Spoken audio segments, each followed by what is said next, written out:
Hey, how you doing? Howdy, sir. Just fine.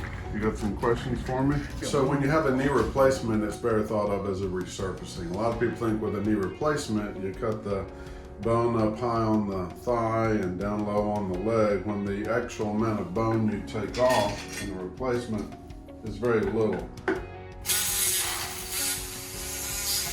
The total is only about an inch, maybe a little bit more. And yet the end of the top bone, you take a little sliver off the top, the end, and the back, and then prepare the center of it and either cement or put on a cementless top component, the bottom component on the bone you cut straight across, cement on a piece of the metal with a piece of plastic that articulates with the top component.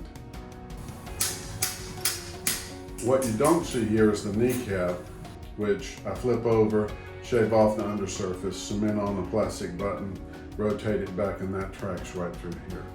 So everywhere at the beginning of the case that you have the potential for bone on bone, the inner compartment, the outer compartment, and the compartment behind the kneecap is covered with metal or plastic.